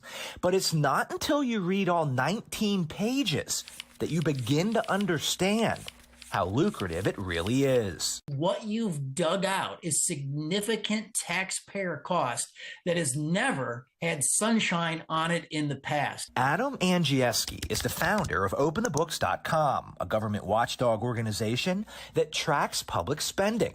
He has spent much of his career reading government employment contracts, and he is stunned by what we found in this one. I think taxpayers will rightfully be upset about what you've uncovered when you've followed the money. During Dr. Santelises' contract year that ended on June 30th, 2022, she earned a base salary of more than $333,000, which for a school leader is the highest in the state among those 24 public school districts. But if you continue to read through her contract, you'll see there's a lot of added compensation. Every year, she gets nearly $10,000 for a car allowance. She also gets more than $53,000 in deferred compensation towards retirement, which is in addition to her state pension retirement. I mean, we all knew about the gold-plated public employee pension plans, but who knew that taxpayers were funding tens of thousands of dollars into a second retirement plan. But that's still not all. According to the CEO's contract, she gets 59 paid days off a year, 38 vacation days, 18 sick days, and 3 personal days.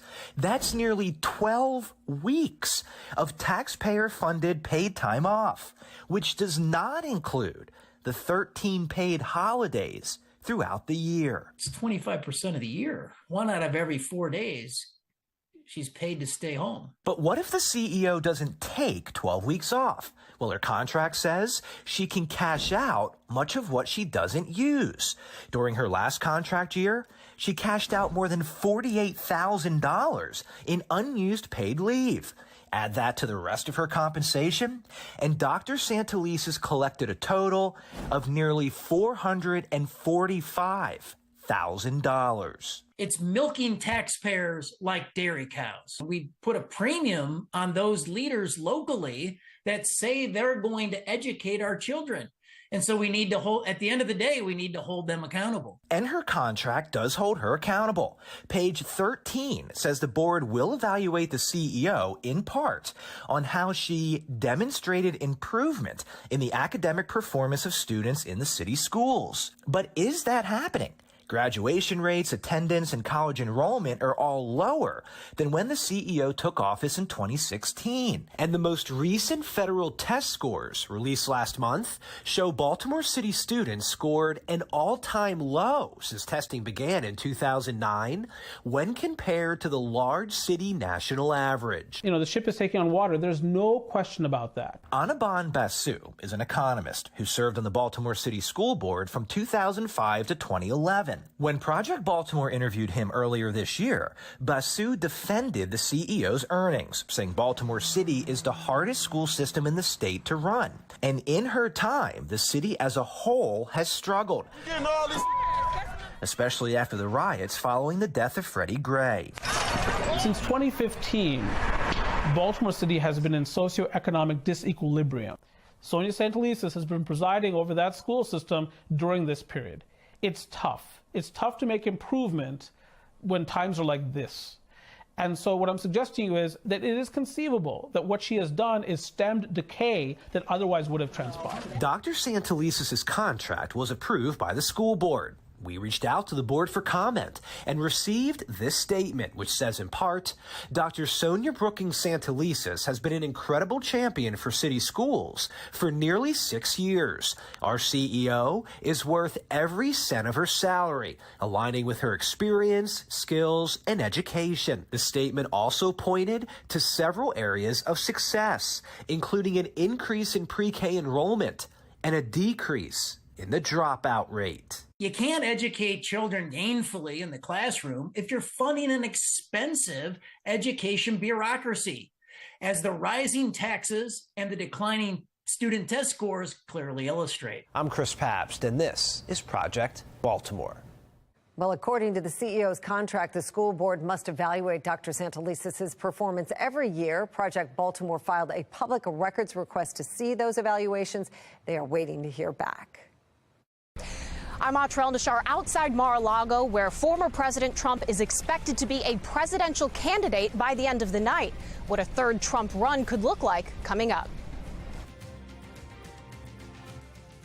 And pretty good rain coming down right now for most, and even some snow way up in the mountains. I'm going to let you know how close that could get to us with some cold rain in the city.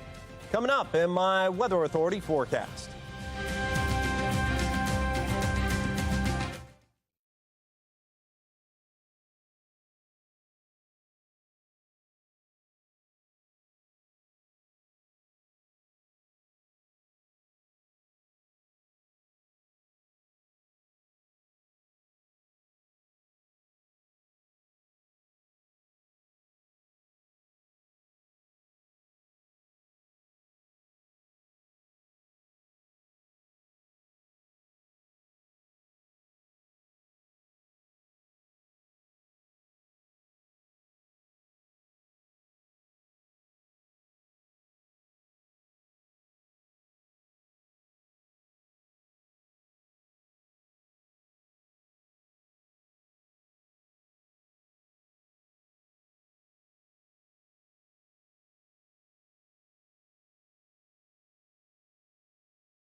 In just a few hours, Donald Trump is expected to announce he's once again running for president. National correspondent Dr. Al-Nashar has more from Palm Beach. Former President Trump is no stranger to campaigning, but this time could look a lot different than his previous runs. And the reported changes are coming at a time when the Republican Party as a whole is also going through an overhaul. From his home in South Florida, Trump is about to shake up Washington politics once again. After losing the 2020 election, reports the 45th president will try a new approach to campaigning. According to the Washington Post, Trump does not plan to have a traditional campaign manager, overall wanting a smaller staff and budget, and to recreate the political underdog factor behind his 2016 win. We will make America great again. What has not changed since 2016 is the loyalty of Trump's base. That excitement not felt among everyone in the Republican Party, especially after many Trump-backed candidates lost in the midterms, and polls showing eroding voter support for Trump. I think that this election was the funeral for the Republican Party as we know it. More and more Republicans in Congress hesitating to endorse him. I'll support the Republican nominee, but I don't know that it will be him. The pool of candidates will only grow from here. Among those expected to run are Florida Governor Ron DeSantis, who just won re-election by a massive margin, and former Vice President Mike Pence, saying this when asked if Trump should ever be president again. David, I think that's up to the American people. But I think we'll have better choices in the future. For me and my family, we will be reflecting about what our role is in that. Will you run for president in 2024? Well, we're giving it consideration in our House. Prayerful consideration. While all of this is happening in Florida, about 1,000 miles away in Washington, D.C., House and Senate Republicans are holding their leadership elections, choosing the members who will lead their agenda in Congress for the next 2 years. And a major source of intra-party division, especially in the House, is how closely the party should align, if at all, with the former president. In Palm Beach, I'm Atra Al-Nashar. Well, certainly not a pretty evening, I can tell you that. Take a look on our Weather Authority HD radar. There's some pretty good rain coming down for most, all the way from Towson to Baltimore. Look at the blue, whitish purple, and also the pink north and west of us. That's a rain mixing with snow just north and west now, at least depicted here, of the Carroll County line. So pretty much everybody is seeing just plain old rain, but I wouldn't be surprised to see a couple of flakes mixing in well north and west, say north and west of Westminster, especially as you get up into those highest elevations in kind of the foothills of the Blue Ridge Mountains. And that's really where the snow has been most persistent, kind of edging almost into Frederick. And then Cumberland's been seeing some snow as you head west on 68 out towards ski country. They've been getting blasted with several inch snowfall accumulation as of late. And then back west of that, it does dry out and it turns colder once again. So a cold rain falling for most of us. Again, we'll take a check here on the future scan in a minute, let you know where we could have some wet flakes mixed in there, or at least the best chance. But behind this, it does dry out. And actually tomorrow, at least briefly, is a somewhat milder day. Look, the blue, that's a snow. If this were the situation in January, February, if this were the same type of storm track just south and east of Baltimore, we would be talking accumulating snow here in the city. But it is November. The higher sun angle, the lesser amount of nighttime to cool down, and also just, plain old warmer air coming into this. So it is a chilly rain. It will be so all the way through about midnight tonight. Then the system gets out of here, packs up its bags, and much nicer for the rest of the 7-day forecast. 42 degrees, raining right now. It is ugly. Toyota HC Ann Arbor Skycam, take it slow and easy. Leave some extra time for travels. Wind chills down into the 30s. And look at that. Actual temperatures in the 30s north and west of Baltimore right now.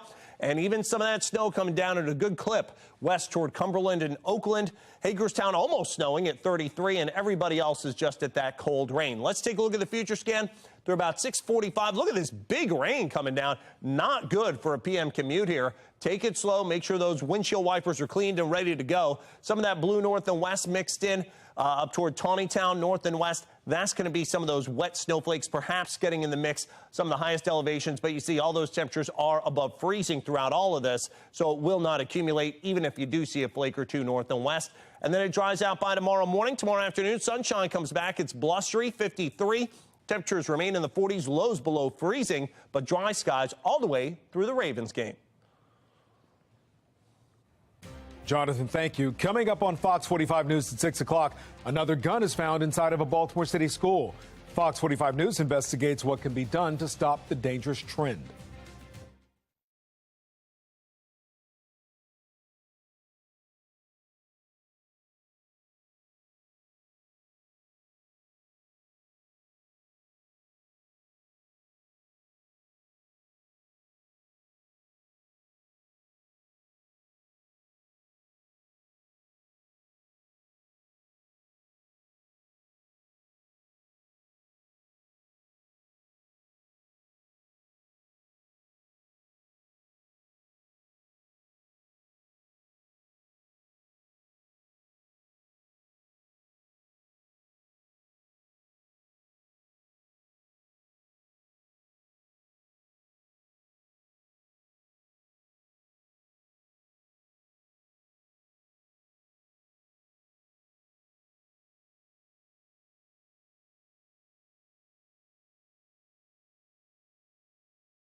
Health experts say you might not want to drop all of your COVID-19 precautions. A new study shows getting reinfected carries additional complications. Medical reporter Liz Bonus explains why. Hey there, hello to you. A warning today as we head into the winter months about getting COVID-19 again. This study found in some cases it can significantly up your odds of severe illness and even dying from this disease. It felt like kind of a miserable cold for about 5 days, and then ever since then I've been fine. The first bout with COVID-19 didn't leave lingering symptoms for Tom Lang. He credits a healthy immune system and up-to-date vaccinations. But this new study published in Nature Biology found repeat infections with the virus, which you can get within 90 days, put multiple organs in the body at risk. Some of those risks include hospitalization, heart, lung, and GI problems, and even death. Reinfection also raises the odds of being diagnosed with diabetes and potentially even kidney disease, according to this new research. Infectious disease specialist Dr. Stephen Blatt told me which complication you get might depend on how previous infections manifested in the body. Everybody's a little bit different, but I think if your original COVID infection was dominated by pneumonia, those people are having long-term lung problems. If it was more dominated by severe fatigue and high fevers, then those people seem to have more fatigue. The danger now is that the CDC is tracking the newest COVID-19 variant, which also could make us vulnerable to reinfection. It is known as BN.1. Almost 5% of infections this past week were linked to this newer variant.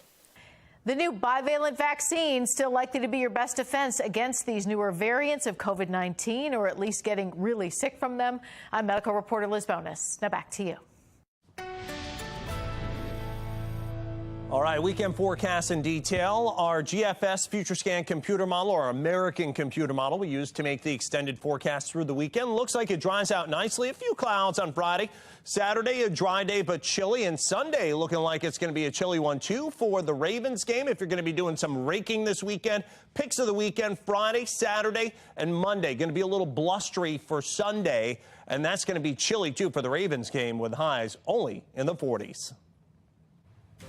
Former President Trump's announcement about his future is hours away. Ahead at 6 o'clock, national correspondent Dr. El Nashar joins Fox 45 News for a live preview. And an accelerated timeline for online sports wagering in Maryland. Why experts are optimistic it could be available by the end of the month.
Newly released images show the moments leading up to Timothy Reynolds' death, why his family is voicing frustration over the latest development in the case.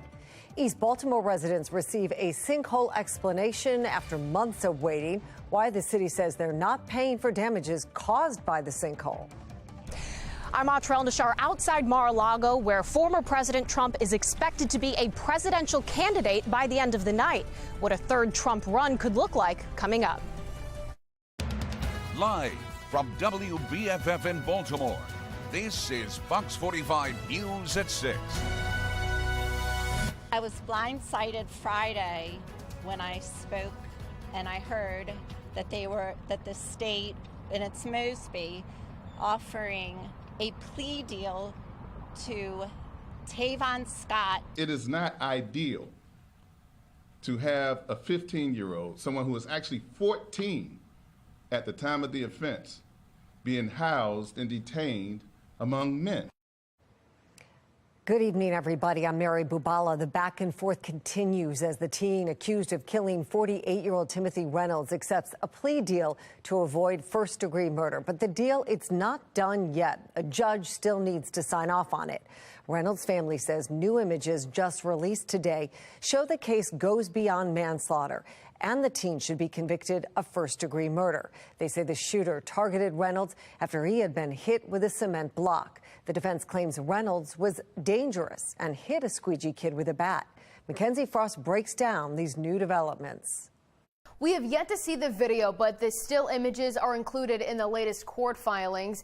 And these new images come after the family of Timothy Reynolds broke their silence on Monday, urging a judge not to accept a current plea deal on the table, one that would send the current suspect into the juvenile system. After emotions were on full display from the family of the man killed at the Inner Harbor intersection of Light and Conway, and the mom of a 15-year-old facing first-degree murder charges, the public getting to see glimpses of what led up to this scene. The images detailed in the prosecution's latest court filings, pushing back on portions of the defense's narrative, especially outlining Tim Reynolds' blood alcohol level. It's questionable as to whether or not he should have been behind the wheel of any automobile. What we did learn from the autopsy report is that he had 0.10% alcohol in the system. Prosecutors say the blood heart alcohol level was 0.03, not 0.10. The defense team has been suggesting that Mr.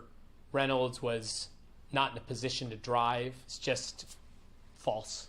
It's irresponsible. Through Vignaraja, serving as the Reynolds family's representatives as the criminal case plays out. And he says the narrative outlined by the defense is not accurate. And according to the photos, Vignaraja says the suspect can be seen walking over to the curb, grabbing a backpack that had a handgun inside, going back toward the intersection where Reynolds was walking. The mask pulled over the defendant's face. Vignaraja says Reynolds did swing the bat in his hands, but disputes the defense's claim that he hit anyone with it. As the victim is walking away, one of the squeegee workers starts throwing rocks at the victim. The defendant, who is the furthest away from the victim, can be seen in the video footage shooting the victim as the victim is turning away. Police say Reynolds was shot 5 times.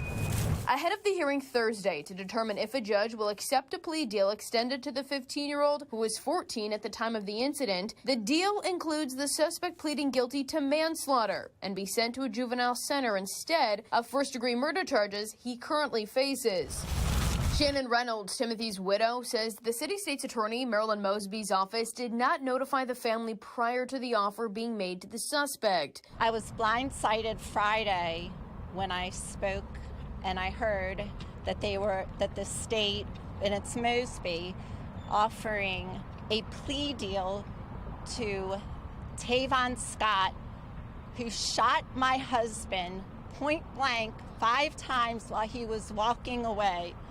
She never contacted the family this whole time, and she's supposed to do that. It's protocol. Mosby's office claims the Reynolds family was kept in the loop, but her office not answering a question Fox 45 News sent Tuesday asking, did State's Attorney Marilyn Mosby speak with the Reynolds family about the details of the plea deal before the agreement was extended to the defense? Good morning, everyone. Vignaraja points to other cases where Mosby didn't notify victims of a plea deal before they were made, like admitted arsonist Luther Trent, whose plea deal was tossed out due to the mistake made by the State's Attorney's office. Trent later pleading guilty to federal charges, too. What we would ask at this point is for the judge to rectify Marilyn Mosby's mistake. It's unclear whether the judge will accept the plea deal currently on the table. We have submitted a public records request to the police department as well as the state's attorney's office looking to get a copy of that video in question. In the meantime, the hearing is scheduled for Thursday morning, but we still don't know if it will be open to the public. In Baltimore, Mackenzie Frost, Fox 45 News. City State's Attorney Marilyn Mosby called the shooting unacceptable, but she stands by the recommendations to move the case to juvenile court. She also offered condolences to the family of Timothy Reynolds.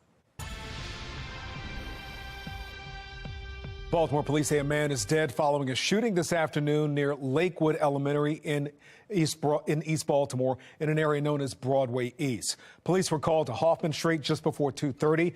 The man died at the hospital. Students in nearby Fort Washington Elementary were kept inside at dismissal time as police responded to the shooting. Right now, there's no word of a suspect at this time. Mary? Kai, thank you. We are learning more about the East Baltimore sinkhole that swallowed several homes in July. The city finally got back to residents, but it is not the news they were hoping for. The city's law department claims there was no notice of any issues prior to the incident, meaning the city could avoid paying for losses since they didn't have prior knowledge of any warning signs. Well, residents are furious now, asking how they could have possibly made the city aware, some saying they have been left out to dry.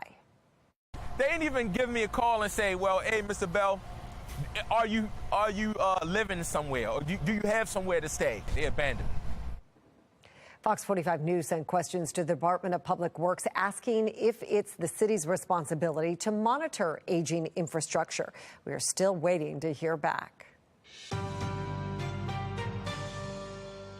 Well, another gun confiscated in Baltimore City schools, this time from an elementary middle school. Alexa Ashwell shares what we know so far. A police source confirming this juvenile student was taken into custody. This marks the 7th gun seized from a student on Baltimore City public school grounds so far this year, and the 2nd from an elementary or middle school. This is a picture of the loaded handgun a student brought into North Bend Elementary Middle School in Baltimore City this morning, according to a police source. The juvenile taken into custody. It's extremely concerning anytime there is a student bringing a gun into a school, any school. It's the 2nd gun to be brought into a city school in just a matter of days. This past Friday, a student bringing this gun into Mervo High School. The mayor then speaking to the issue, as this now marks the 7th gun to be seized from Baltimore City public school grounds just 3 months into the school year, and comes after a record 15 guns were seized from students last school year. When you see the record amount of guns that this police department is seizing, that means that we have a lot of work to do on the backside to talk about that accountability. The mayor speaking to consequence and accountability after the arrest, what Johnson also says needs to improve. But there needs to be a real consequence that's known, that young people are aware of, a direct consequence, not what could happen with the gun or the danger involving the gun, but what happens if you get caught bringing a gun to school, that something serious is going to happen. And I don't think that's the perception. And I think until it is, we're going to continue to see this. Johnson taking it a step further. He's joining City Schools FOP Clyde Boatwright. The message is simple to our parents. We're doing the best we can with what we have. And Baltimore City Councilman Robert Stokes. We are now handicapping our school police. In the stance that Baltimore City Schools police should be allowed to carry their firearm while inside city schools. As it stands, the weapon must be placed in a safe. It's a matter of time before one of these students brings a gun to school with ill intent and is able to use it, and our police officers are powerless to stop them. Now, any change to that policy would require action from lawmakers in Annapolis. That has been attempted before, but those attempts have failed. Some believe the push should continue. In Baltimore, Alexa Ashwell, Fox 45 News. Former President Trump expected to give some clarity on his future plans tonight. National correspondent Atra El-Nashar standing by live to talk about the potential impact on the political landscape. And into this evening, if you have a flight out of BWI, might have some delays, a good deal of rain coming down, and maybe even some wet snow north and west. We're tracking all of it and letting you know when it gets out of here. It's coming up in my Weather Authority forecast.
Former President Trump's supporters are gathering outside his Florida home ahead of an announcement about his future plans tonight at 9 p.m.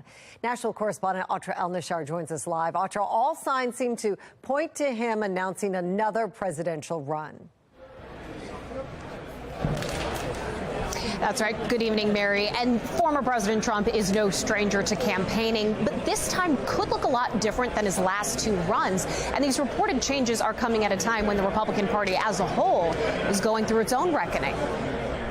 From his home in South Florida, Trump is about to shake up Washington politics once again. After losing the 2020 election, reports the 45th president will try a new approach to campaigning. According to the Washington Post, Trump does not plan to have a traditional campaign manager, overall wanting a smaller staff and budget, and to recreate the political underdog factor behind his 2016 win. We will make America great again. What has not changed since 2016 is the loyalty of Trump's base. That excitement not felt among everyone in the Republican Party, especially after many Trump-backed candidates lost in the midterms, and polls showing eroding voter support for Trump. I think that this election was the funeral for the Republican Party as we know it. More and more Republicans in Congress hesitating to endorse him. I'll support the Republican nominee, but I don't know that it will be him. The pool of candidates will only grow from here. Among those expected to run are Florida Governor Ron DeSantis, who just won re-election by a massive margin,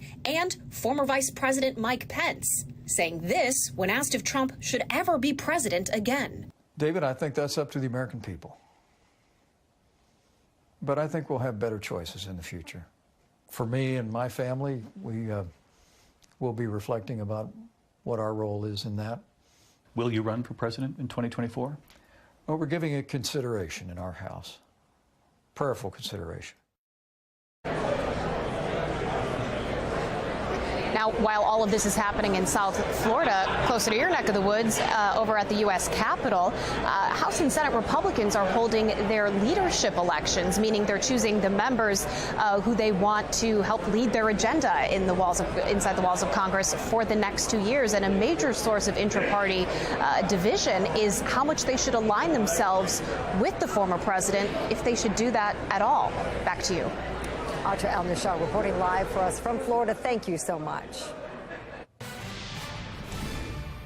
At least 2 people are dead after missiles hit a farm in Poland near the Ukraine border. Polish authorities didn't say Russia was directly responsible for the explosion, but the timing does coincide with Russia's latest attack on Ukraine. Poland, a NATO member, is in talks with allies about the next steps. Now, President Biden is expected to meet with the Polish president at some point tonight. Mary? Guy, thank you. Well, some new details following the deadly shooting that took the lives of 3 University of Virginia football players Sunday night. We are learning the 22-year-old suspect and former football player was facing school disciplinary action after UVA learned he failed to disclose a conviction on misdemeanor weapons charges. The victims had just returned from a field trip Sunday night when police say they were gunned down on and around a charter bus. 2 others were hurt. An emotional Virginia Governor Glenn Youngkin visited the campus memorial today. It's a moment for all of us to recognize that families are going to need to be supported. The community here needs to be supported. It's just horrific. UVA's football coach and athletic director held a news conference this afternoon, holding back tears as they thanked the Charlottesville community for an outpouring of support. Class was canceled today, but students will return tomorrow. The suspect is expected to be in court tomorrow as well. We'll bring you updates throughout the day on Fox 45 News. In your Vote 2022 coverage, Fox 45 continues to track the race for Anne Arundel County Executive. Republican Jessica Hare's lead has been shrinking as more mail-in ballots are counted. After the most recent round of votes, she now leads Democrat Stuart Pittman by roughly 3,000 votes with over 40,000 ballots to count. We're expecting new numbers tonight and just learned Pittman will hold a campaign update tomorrow morning at 9 a.m. Well, here's our look at today's top trending stories. Number 1, Port Covington is sort of now a thing of the past. They want to call it something different. The waterfront development in South Baltimore is changing its name to Baltimore Peninsula. The site will include a park as well as an office, residential, and retail space. Officials say the first phase of construction will be done this month and the area will open for business early next year. We're expecting a formal announcement with more details coming up at 6:45. Number 2, Thanksgiving is only 9 days away, and this year's turkey could come with a side of sports betting. After a 2-year process, mobile sports wagering is now likely to be up and running in time for Turkey Day. Tomorrow, a state commission is expected to award 10 licenses for mobile sports betting, setting the stage to have betting sites and applications up and running next week. Happy that they are not delaying it anymore, and we're actually going to get something going for the football games on Thanksgiving. Maryland has had the longest amount of time between the sports betting bill being signed into law to when citizens will be able to place a bet on their phone. No other state has been as slow as Maryland. The state has received a total of 21 applications from groups looking to get in on mobile sports betting. Well, what a difference a week makes. Snow is in western Maryland. Look at that. Chief Meteorologist Jonathan Myers tracking the latest rain showers here, snow showers there. Wow. Yeah, pretty good wet snow coming down, as you see, Mary. Western Maryland, if you've ever been out to Wisp to do a little skiing, that's your route right there. So the highest elevations are getting plastered right now, all the way really just west of Hagerstown up into the Blue Ridge Mountains, some of the Allegheny Highlands, and then as you work westbound toward Cumberland and Wisp, Deep Creek Lake, where we're starting to get a little interference from some of the mountains, I think that's kind of destroying our radar signal out that way. But around here in Baltimore, it's primarily just, and I mean really, actually, it's just only entirely a cold rain.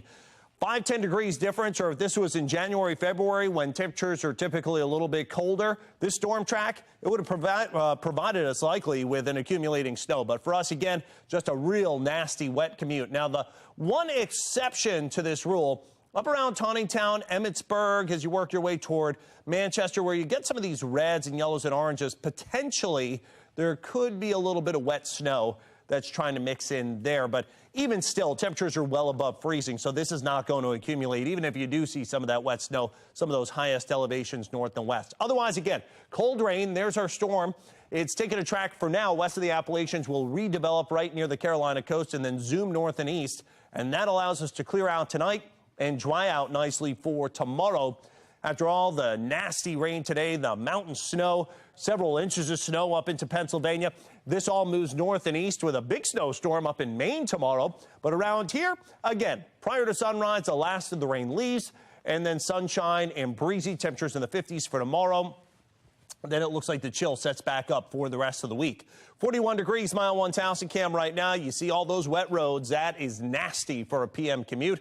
Winds out of the north-northwest at 6 miles an hour as our storm system is now beginning to redevelop off the coast and starting to move north and east. It will drag all that rain with it. Temperatures feel as cold as about 37 here in Baltimore. Look, north and west, the actual temperatures, again, just 5 degrees difference. This would be a pretty big snowstorm. But right now, 37 at Westminster, 37 cold rain at Gaithersburg, 41 here in Baltimore. A little warmer on the eastern shore. Out west, there's your snow, Cumberland westbound. It's showing up with temperatures about 30 to 32 degrees. So, again, the farther you head west on 70, that's where you start running into problems as you head west of Frederick out toward Hagerstown. Around here, though, it's primarily all rain. You see that one little spot of blue, northwestern portions of Carroll County. That's that potential spot of potentially wet snow through the next 2, 3, 4 hours. After midnight, the rain lightens up, and then it all ends. Things get a lot better for tomorrow. All right, so in terms of rain totals, up to about a half-inch of rain out of all this. 39, lots of clouds. Rain ends tonight after midnight, becomes mostly sunny, blustery tomorrow. Okay for a run. I'm going to let you know how much chillier it's going to get, though. That's ahead in my exclusive 10-day forecast. Weather Window, presented by the National Weather Desk. These drone shots from Joel Ledbetter give us a great view of the snow that fell in northwest Arkansas this week. With just over 2.5 inches, it's Fayetteville's snowiest November since 1996. Here's another shot from 1,800 feet above sea level. While in central Michigan, meteorologist Christina Anthony's dog appears very comfortable while watching the flakes fall outside. For more content like this, follow the National Weather Desk on Instagram.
Exclusive 10-day forecast. There you go. Looking better for tomorrow after an early shower. That would be pre-dawn.